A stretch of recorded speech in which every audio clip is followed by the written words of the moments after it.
Hi, hopefully epicseven doesn't blow up and break right now because there's a lot of server congestion, but I have some updated thoughts about Harsetti and I wanted to make things a little bit more concise, so I have a couple of bullet points and ideas that I want to go over today, which may or may not be possible. Again, I apologize because the server seems to be really congested and I'm ROS running 24/7. The first thing I want to talk about is the Harsetti packs. I apologize. I know some players were kind of split and divided about this. This was not supposed to be like a incite a war over thing. I just kind of wanted to preview or talk about the packs in my last video when I talked about the update. But after seeing everything that has been revealed, kind of what we thought what I guess we expected was going to happen, which is a couple of the packs are $30, and then the ultimate final pack is $100. It is what it is. If this is your incentive or your way to end up getting Harsetti easier than buying the Mystic packs, by all means, that's totally fine. That's really all I'm going to say about it, though, because truth be told, I'm no financial advisor, and honestly, you shouldn't be taking financial advice from someone on the internet. Anyways, feel free to spend on them if you like. That's all I'm going to say on the packs, though. The next thing, or I guess, I apologize, technically I'm lying, but it doesn't really have to do with the packs. Something that people were a little bit concerned about or interested in was whether or not the fact that there was 2 of Harsetti's imprints in one of the packs, like whether that would affect whether you could buy the packs from the store. And the answer is, well, no. You are able to buy the gold transmit stone variation of packs. The gold transmit stone imprint for Harsetti, the same way that you could for Zeo, Bellion, Strays, Archdemon, Mercedes. So there is no real incentive necessarily to buying or to getting the $100 pack if you're only focusing on that specifically. However, it does save you gold transmit stones, so consider that before you consider buying. Now, the next thing I wanted to talk about was build when it comes to Harsetti. I've been testing this character out a couple. I can't even show you the matches at this point because, again, like if I leave this screen, I think my game is going to blow up, truth be told. But in terms of what I've seen, not just from myself, but from other players that are testing out Harsetti right now, her build has ranged from HP scaling and doing damage to some hybrids that have HP dealing a little bit of damage but also having effectiveness, and then just outright full HP builds that have effectiveness. Now, let me explain kind of the pros and cons of a couple, and also what I've seen from a couple of builds in terms of the artifacts. To start off with the artifacts, I think Book is likely going to be one of the easier ways to get off her soul burn, and it is pretty impactful since, again, in most cases, it is going to be, oh god, please don't break on me. Okay, her soul burn in most cases is going to be very effective because it's basically an AoE death break, and depending on if the enemy opponents have immunity and stuff, this could be very helpful, and later on also aids in, setting up your DPS. Now, in terms of your artifact choices, though, honestly, Book, Proof of Valor, whatever it is you choose to run. I've seen a couple people trying to kill the Harsetti and then, deal with the rest of the team because maybe the Harsetti team is kind of weird or whatever. I've seen some people run Knowledge Seed. There's plenty of options, I'm sure, as you could tell, including, again, effectiveness builds, maybe even using Einzul Gown's artifact, Proof of Valor, like I mentioned, Bloody Rose, even though, technically speaking, it doesn't synergize that well. If you just want the effectiveness, it is what it is. Now, outside of the artifact choice, we have the builds, specifically Harsetti, and as I mentioned, if you're running her on more of a DPS build, you can run a damage artifact in some cases if you want to be very tanky, or in the damage variation, if you're going to play her akin to someone like a super giga tanky bruiser-ish mage, as you're seeing on screen right now. There is obviously value to not only building her destruction and pairing her with either HP or defense set, but also giving her Proof of Valor, as I mentioned earlier. Now, if you're running her on the effectiveness build, of course, this is going to change things a little bit. And if you want to run something like Cursed Compass or run any effectiveness or any build that gives effectiveness or artifact that runs effectiveness in general, that'll also be fine. But what I found specifically to work the best for me was, well, a destruction build. Now, there is not much testing being done on this character right now, as it is day one, so take my impressions with a grain of salt. But just between the different variations, what I found to be the case is that because you are playing Harsetti and you're forcing everyone to be slow, there's actually an influx of very slow units being used in the matches against and with Harsetti. Now, a couple of the characters of particular note that you may be familiar with that are being used 24/7 when it comes to Harsetti is, well, Bloodblade Karen is basically zooming up and taking infinite turns because of this, and also a character like Navy Captain Landy. Now, I'm sure I don't have to tell you guys how annoying it would be for a character like Navy Captain Landy to get off her S1, S3, etc.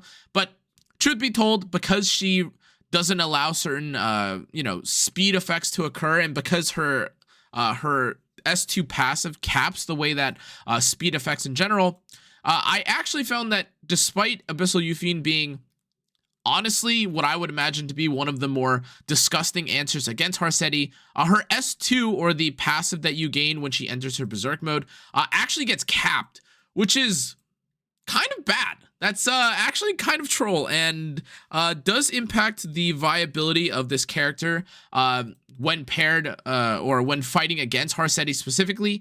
And now we have to talk about one of the characters that actually doesn't get affected by Harsetti, and is someone that you guys have rightfully mentioned earlier when it came to my Harsetti video, and that is talking about Zio. Zio does have, unironically, one of the best chances against Harsetti if for whatever reason Harsetti isn't being paired with slow units, but the combat readiness from Zio is not affected by Harsetti at all.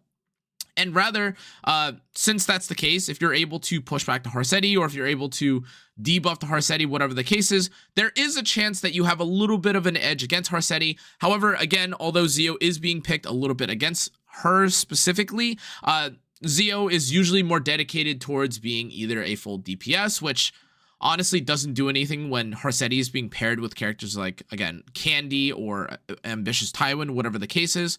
But again, just an option for you if you were considering or thinking about picking Zio, and we're curious about her or his interactions with Harsetti specifically. Now, I mentioned it earlier, and I do think it's worth going over specifically. We have to absolutely talk about just the state of Harsetti and what she's going to do to all the characters in the game.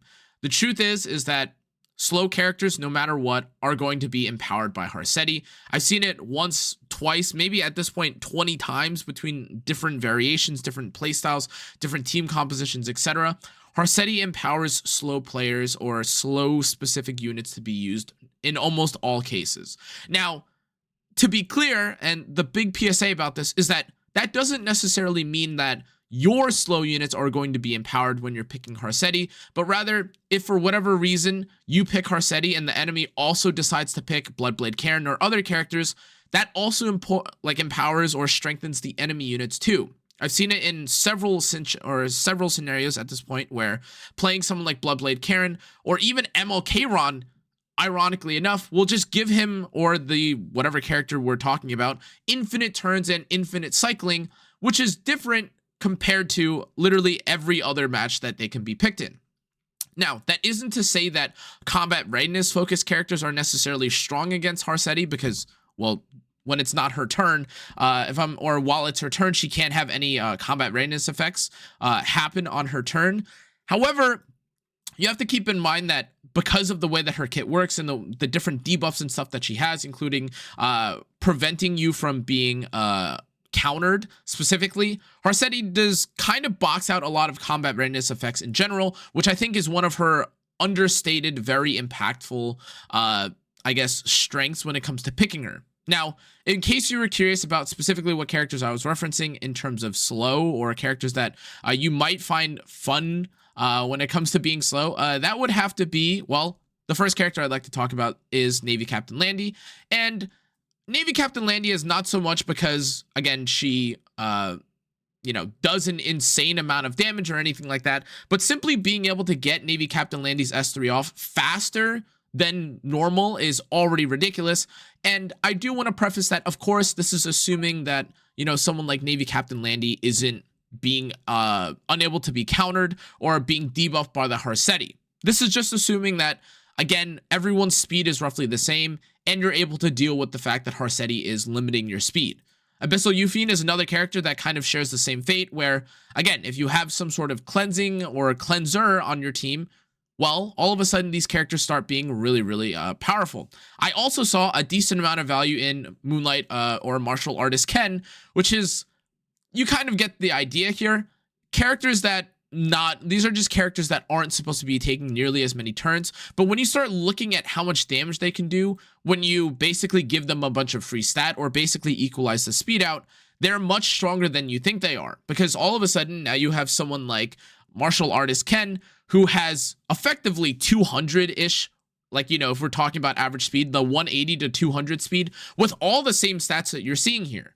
This is not necessarily problematic, because the idea behind Harsetti is to slow down speed.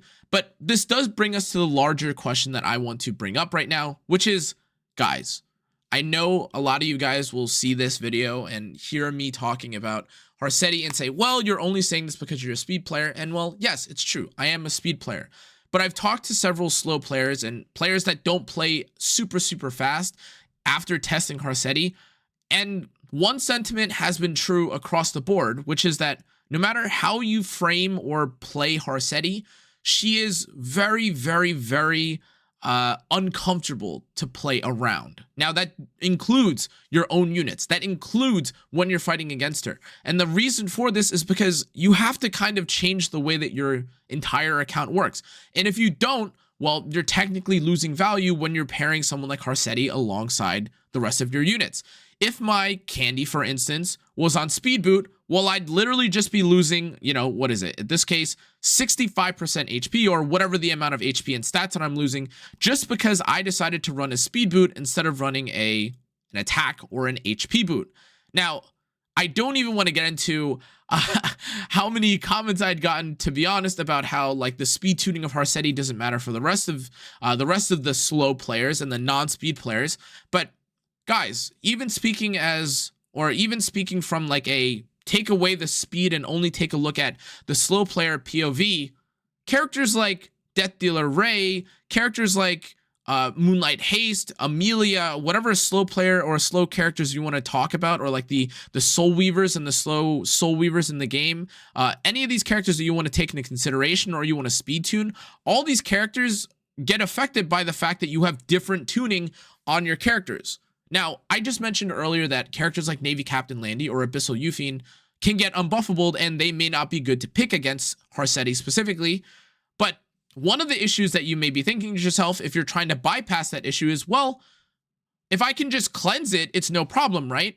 Until you realize that if Harsetti is 124 base speed, it's almost impossible to, for instance, tune someone like Ocean Breeze Luluka to go ahead of your damage dealers. If you can kind of frame that or use that as reference for what kind of issues you're going to encounter when you're playing Harsetti, you're starting to understand why I think that Harsetti is not just a anti-cleave annoyance. This is also every single unit in your account is basically going to be like adjusted because of her kit. Now, again, if you are playing slow, maybe this doesn't affect you. And if you have characters like Crimson Armin, well, maybe you were already slow and or base speed to begin with. However, keep in mind that specifically for slow characters like Crimson Armin or even characters like Bellion, speed tuning matters a lot, because even if it isn't for the purpose of cleansing, pushing back with Bellion's S3 or even putting up Crimson Armin's invulnerability specifically matters when, or I guess the ordering or the speed tuning of your characters in this case is really important, because usually you want a specific effect or a specific tuning or order of events basically to occur to benefit your team. And whether that's provoking everyone with your Bellion or giving invulnerability to your Candy so that she ends up, you know, having no damage taken to her and she has invulnerability and immunity at the same time, all these things contribute to obviously a more cohesive and efficient gameplay style. Excuse me, but this is not possible when Harsetti is hemorrhaging the speed on all your characters. Now, kind of as the final section that I want to talk about, or I guess kind of as a loop around back to the builds when it comes to Harsetti, I just kind of described a bunch of the issues with specifically a slow Harsetti, and you may be thinking to yourself now at this point, well, okay, Connor, what if you run her speed? Well, that specifically has the least amount of testing, in my opinion, across the board, simply because there's everyone pretty much picking this character in fear of having to deal with her. And the truth is that even if you run Harsetti at something like a 300 speed variation, well, once again, you don't stop your entire team from needing to be, again, how would you say, you'd have to re-speed tune everything again and readjust everything. And the worst thing of all, which I actually find to be very annoying when it comes to Harsetti, is, look guys, you guys have probably tested this in Arena or experienced this in Arena or Guild War. What do you notice about this skill 3? Yeah, it decreases it decreases buff durations by 2 turns and has a 100% chance to prevent characters from counterattacking, or and also, you know, gives them unbuffable for 2 turns. But guys, there is no Soulburn Ignore ER, and that is actually a pretty significant issue when it comes to characters that are fast and want to deal debuffs. Now, again, Harsetti is 124 base speed, and you could definitely get away with building her on some ridiculous variation of speed. Just speaking candidly for like myself, I know, oh my god, the speed player is putting speed gear on his account. But even just talking about this specifically, if I'm not mistaken, I'm still able to run something like, what is this? 318. Oh, okay, all right, 318 is a little ridiculous. I kind of didn't put that into perspective. But 318, even if you're running something like an effectiveness ring, is nice, but you have to understand that there are also other, one is 317 with an effectiveness ring. You have to understand that if you have any chance of being countered, or if you have any chance of these debuffs right here being, again, resisted or 15%, this is already going to feel worse. And therefore, even if you're trying to play Harsetti as a fast player or as a fast in a fast team composition, you're already at the mercy of 15%. You're already at the mercy of what happens if you get not outsped, but what happens if your other characters along the line get outsped. And furthermore, to be honest with you, a cleave setup is not that great when the only thing you can do to them is strip, remove, or unbuffable them, and then you know, prevent them from counterattacking you. Furthermore, I do want to mention that this doesn't really stop, I think, arguably the biggest and most annoying character in terms of countering debuffs right now, which is Infinite Horizon Acades. And if you haven't seen this character in RTA, Arena, Guild War, whatever the case is, she's definitely making a resurgence. And I'm going to be honest with you guys, no matter how much effectiveness or how much you try to debuff a character like this, the second that you apply this, if the Infinite Horizon Acades is just simply faster, she doesn't even need the combat readiness push or the soul constellation to, in some cases, just outspeed and cleanse the entire team anyways. Now, again, the whole point behind this is that, yes, there are obviously ways to deal with Harsetti, and yes, there are obviously optimizations that need to be made since it's only the first day of RTA when it comes to Harsetti, and I'm definitely not going to go out of my way to definitively say that she is broken, disgusting, she needs to get thrown into the trash. But what I will say is that based on seeing what other players have experienced and based on my own experience from playing her in RTA, Arena, and in some cases, even trying to see if she had any usage in PvE, by the way. She doesn't, by the way. But through all my testing, I think that at the very minimum, this is one of the most uncomfortable and kind of foundation-shaking characters that epicseven has ever released. So many things are being affected when she comes into play, and whether it's the tuning of your units, the artifact of your units, or even the characters that you want to play now in RTA, I think she is by far one of the most, I don't want to say must-pull characters of all time, because truthfully, whenever you have a character that is this game warping, you usually just pre-ban them or try to avoid them as much as possible. But she really is feeling like a must-pull or, hey, get screwed over kind of character. Anyways, guys, those were my thoughts. I apologize for being a bit late on this. I was spending a lot of time trying to look into like what her kit had potential for. Interestingly, by the way, she doesn't have any S2 molas, in case you're wondering. I was a little bit thrown off by the fact that I had to invest so much into her S3. Just a random side note. But yeah, anyways, there are plenty of builds for her. There are a bunch of different variations of Harsettis that you can use to great success. Although I like the HP and crit damage variation just because I'm just using her as like a pseudo damage dealer, I do think that I may end up in the future like splitting some of her crit damage or maybe some of her defense into effectiveness, and then allowing myself to unbuffable or, you know, debuff the entire enemy team. That being said, I am fighting a lot of slow players when I'm fighting this, so like her debuff doesn't even matter as much as just making the game slower. Anyways, that's going to be it for this video though, guys. I apologize. As like kind of a final closing note about the video, or not about this video, but in terms of my most recent videos, I saw there were a couple of comments that you guys made about like the pacing and the conversation when it comes to the video. I apologize. As you guys know, I usually make these videos at the brink of dawn, literally like as soon as stuff comes out. And for both Amiki and I think the pack discussion that I had from the last video, there was maybe a few things that I missed out on. And in general, I'll try not to ramble too much, but I do genuinely feel a lot of what I say about these characters. It's not just lengthening for fun. Like when I bring up like the implications of things, I think that if you continue to ignore them or don't talk about them, they end up being an issue that just gets slid in, and no one likes to, you know, complain about it, or people will only complain about it after it's already affected or ruined the game.